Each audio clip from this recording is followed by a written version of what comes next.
Hey Troy, appreciated the last video you made demonstrating the difference between the heavy arrows and the light arrows at 45 yards when they were both hitting on at 40, and then seeing what the difference was. And the difference was pretty small. I think it was a 1/4 inch, and that's not surprising because of the angle of fall.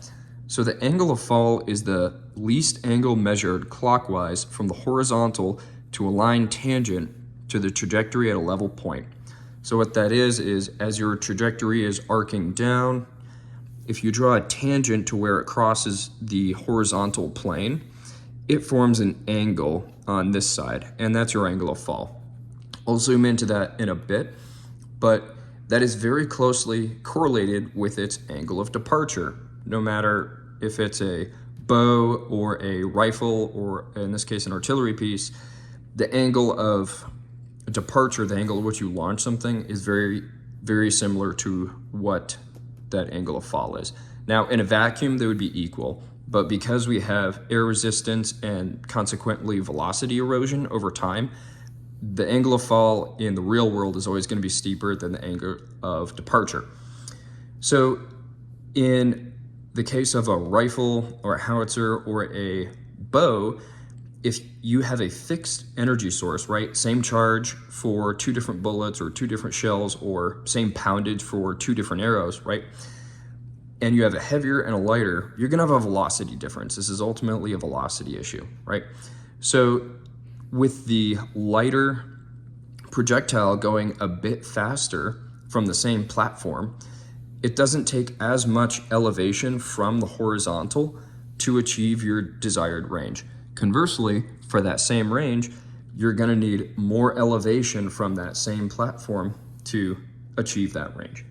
And this is not anything new, but the reason this is important, and I'll get into the angles in a minute, is because most people, when they do this test, they're using one aiming solution for 2 projectiles. You were using 2 different aiming solutions for 1 range.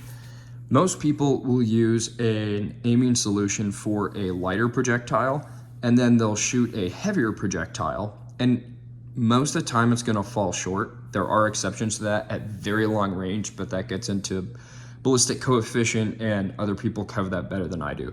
But at most ranges, the slower projectile, the heavier one, is not gonna be able to catch up in time to overcome that. And that's not a fair comparison. And everyone observes that this distance, the falling short on the horizontal plane, or consequently dropping very low on the vertical plane, is very observable. But going back and zooming into the angle of fall. So the angle of fall is what gives you that difference in your arrows. So you had your lighter arrows coming in at a shallower angle, right? It doesn't take as much tilt in your bow wrist to launch them. Therefore, it's coming in at a shallower angle, crosses, right? This was your aiming point at 40. Both the heavy and the light were hitting at 40, but you moved the target. You introduced range error. So you had an aiming solution to 1 range, but the target was physically at another range. So you were hitting at 40, but you moved the target to 45. Well, the lighter arrow is going to continue until it hits something, and so it hit low. The heavier arrow continued until it hit something, and it also hit low. But the difference between these two, the reason they're measurable, is because of the angles of fall. Now, they're obviously very observable. You can just walk up and measure this, but that's the nitty-gritty of why that's important. So also to give scale of how small these differences are, right? You were shooting a bow at 45 yards and you observed a difference between these two of a 1/4 inch. That has to do with your angle of departure more than anything else, right? So the amount that you had to tilt your wrist to shoot the light arrow versus the heavy arrow wasn't a lot. It wasn't like you were holding your bow and then cranked it up 30 degrees to get from the light arrow to the heavy arrow. It's very, very subtle differences. To give an example, right, I'm gonna use some howitzer examples. So we're gonna run a particular shell. This one weighs 99.6 pounds. We're gonna run it at max charge. So in order to range a target on level ground at 12,000 meters, right, 12 kilometers, in order to tilt the barrel to 13,000 meters or 13 kilometers, the difference to add from 12,000 to 13,000 is a very small difference, right? So we're talking about 7.5 miles, just to give scale here. So the amount of elevation tilt for 12,000 meters is 274.8 mils, and to go 13,000 is 321.1 mils. So we subtract it out and it's 46.3 mils, which sounds like a lot, but each degree has 17.778 mils. So you convert that into degrees, you only have to physically tilt the tube 2.6 degrees further up in order to go an extra 1,000 meters. Like, that's a very subtle difference. To bring it down in scale a little bit, my .308 rifle, right?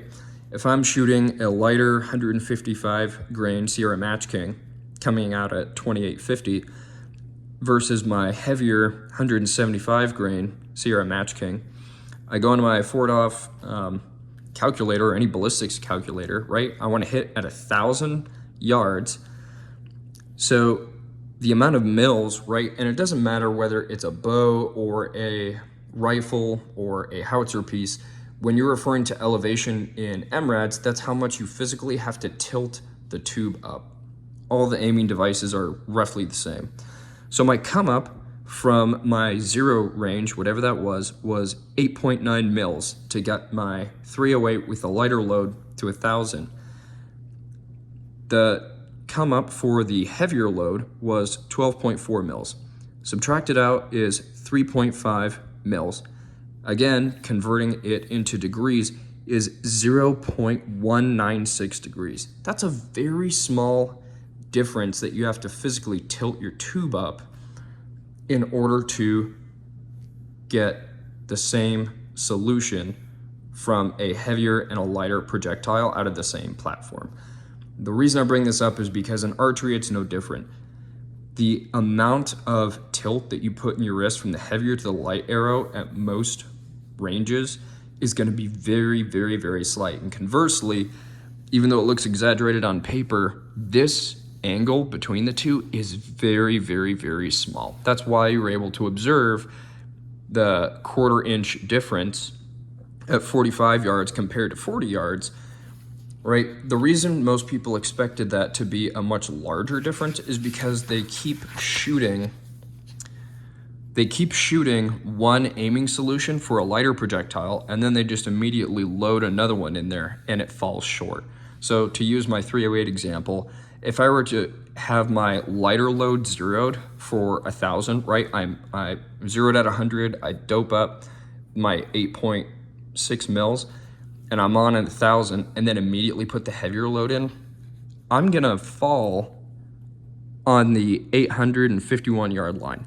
I'm about 150 meters or 150 yards short, right?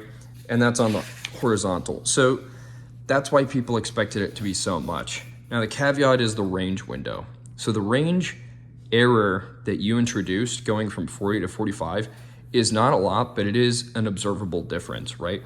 Both your heavier and your lighter arrows were grouped lower, but the difference between them was very small. So the difference between them was small at 45 compared to 40 because the angles of fall were so similar.